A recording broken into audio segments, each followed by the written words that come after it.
At follow-up visits, the next thing, they're going to come back to me because it's more than just the first visit, right? I like to check what their skills are, what they know, what they don't know. Kind of fill in the gaps.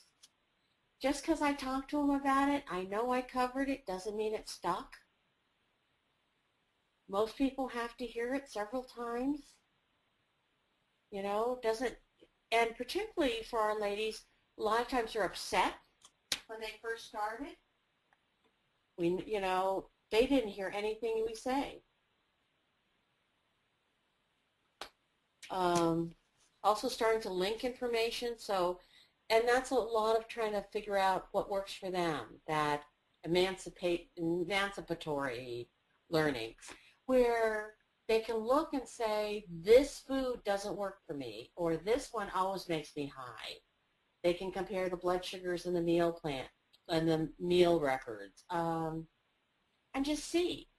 Because I usually tell my ladies, for as much as I want them to have the perfect healthy diet, if it works, they could probably do it. But they got to keep checking because I know their insulin needs are going to change with the pregnancy as they get more pregnant or as activity changes. Again, filling the gaps. If I didn't talk about exercise and stress, they're going to hear it the second visit. Just because I know they need it, but it wasn't my priority on that first visit. So keep adding in pieces and parts. And it always helps just to have somebody else look. A lot of your clients or patients, however you like to say, will feel like you're the person who becomes very important to them. You're the one they share all this with. They may not be sharing this with other people. It's always interesting to hear as you approach the end of the pregnancy or after what they tell you. So who helps them? I do anticipatory information, and that's things like as they approach the time to start doing kick counts, I'll talk about that. I'll talk about what testing they're getting, checking the baby, checking mom, what to expect in labor, probably around 36 weeks. If I'm afraid she might go preterm, I might start sooner. I usually start talking breastfeeding early because most women decide they're going to breastfeed first 3 months of their pregnancy. But I bring it up because they may have decided not to, but we want them to breastfeed because it's the prevention aspect with diabetes. They probably haven't heard that, or maybe they have. Again, psychosocial screening. After I get to know that I've known them for a little bit, it helps to then do the psychosocial, the Edinburgh, whatever testing you're going to do as far as, depression and stress, just because they're more likely to tell you something once they know you. You're not as threatening. Because you become a piece of that social network, right? Barriers. I threw out a lot of barriers. There's actually all kinds of people who've studied barriers, which I think is interesting.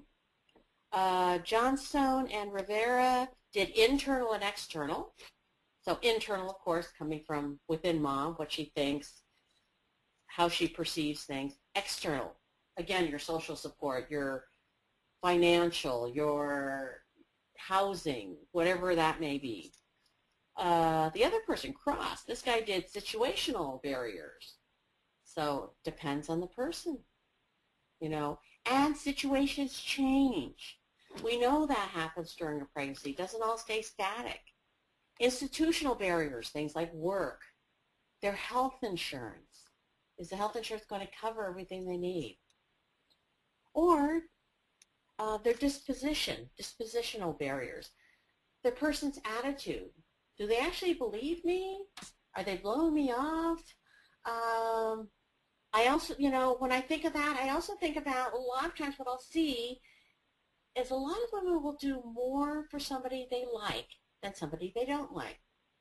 So depending on who's the person working with them, if they like them, they tend to do it. If they don't like them, they tend not to do it. They don't listen as well. Sounds like teenagers to me, actually. I have a teenager. But that's what it makes me think of. And of course, this other guy, Darkwald and Murian, talk about informational, lack of knowledge. That's the other part of going back and seeing what's missing and filling in the gaps. You'll find that the gaps change and things fall out. People forget things. Or you said it connected 3 weeks ago, but now it's not connecting because whatever. Other barriers, geographic conditions. Can they actually get to the pharmacy? Can they get to you? Is it a problem? We've had women who don't want to come all the way in because they don't have rides to come in. Some of our public transportation isn't real effective. Demographic factors. Culture, again, is a big one. Language,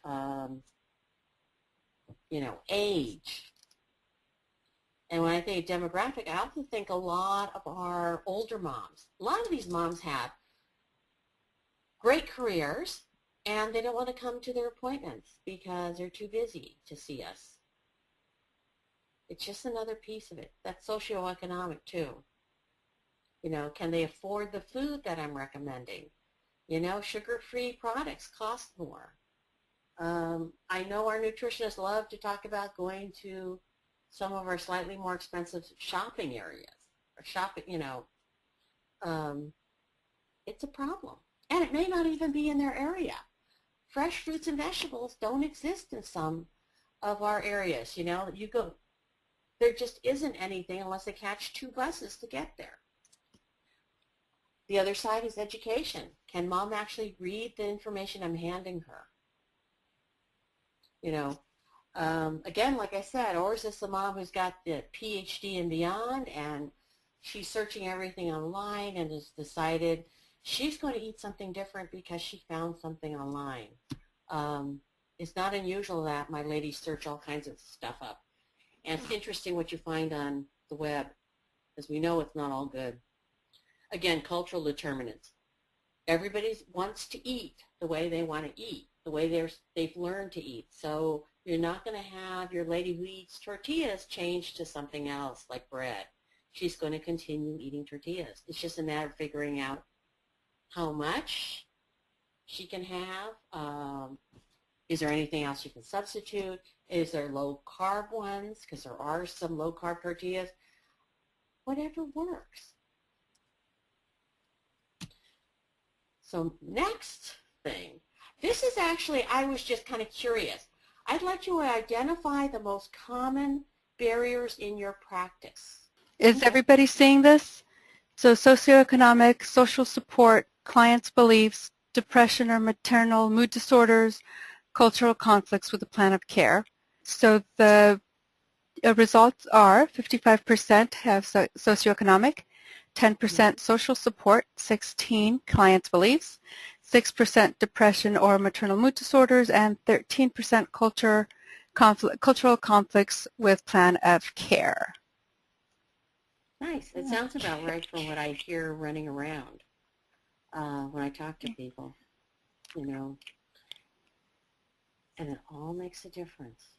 Finances are a huge one because so much of our population in California, well, almost everywhere now, is at least the moms are lower socioeconomic. It's kind of sad. Next, let's see. Oh, making the connections.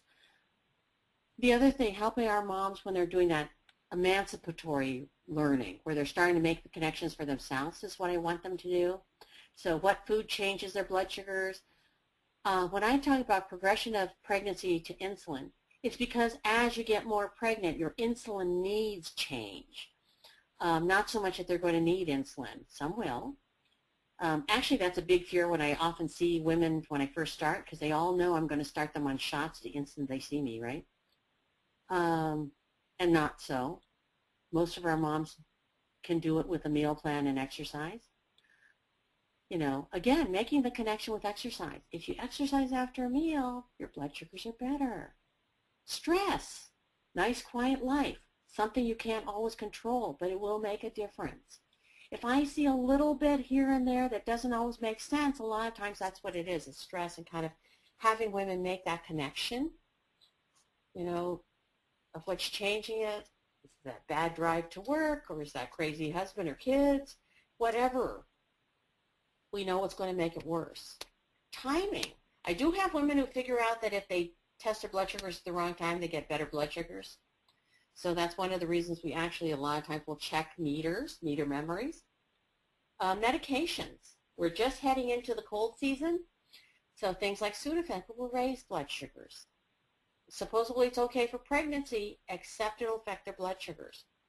So asking about meds. You know, urinary tract infections will raise the blood sugars. It's not the antibiotics. The antibiotics will make it better. It's the infection itself. So I encourage women to kind of put some of it together, see what's going on. You know, I like them to document exercise and stress if they, you know, as it occurs in their life. Not everybody sees things as in the same way, though, right? Again, anticipatory counseling as they start to approach the end, filling in the gaps. You know, what don't they know? Why, you know, might have fallen out, like I said, or maybe we never even talked about it because it was too much when we first started. Again, changing insulin needs of pregnancy, medications, like I said, Sudafed. It could be prescription, over-the-counter, herbal even. I have had women decide to start taking things like niacin because they had high cholesterol and they're not supposed to take those meds in pregnancy. Well, niacin, a vitamin, raises your blood sugars, makes you more insulin resistant. It all affects, and that's when I talk medications, I'm talking about anything they take like that. So how pregnant? We keep seeing insulin needs climb to 36, or sometimes all the way to the very end. They never see it drop. Right at the very end, we should see a little bit of a drop in insulin requirements and blood sugars get better if she gets that far. I'll talk about labor and delivery. I expect them to do blood sugars in labor. I expect them to test the baby after. If they've had another baby, they should expect this. And I talked to them about what normal is. Again, as we're approaching labor and delivery, the non-stress tests or testing, baby care, I want kick counts. You know, make sure this baby's moving okay or calling us, right? It's all that stuff around that whole, as they're approaching labor and delivery, right? The third trimester. Postpartum, what to expect after. I've actually had women go home testing, even though they were gestational. In general, though, we usually tell our gestational ladies they're going to stop testing. They're only going to maybe do a few so we can see if they're high after. Again, it varies. What do I expect as follow-up? I expect them to get a screen of some form. Hopefully, if they have Medi-Cal, before they lose their Medi-Cal. Just so we know, so she doesn't come back pregnant by accident again. As they approach the end of pregnancy, I also talk about birth control. Love my ladies, don't come back again, at least not for a while, right? And breastfeeding. What's going to be different? If her blood sugars have been out of control, her breast milk may be delayed. If she's polycystic ovary, those ladies tend to have delayed lactogenesis, so her milk doesn't come in as quickly. But it will come in. So again, individualizing to each lady.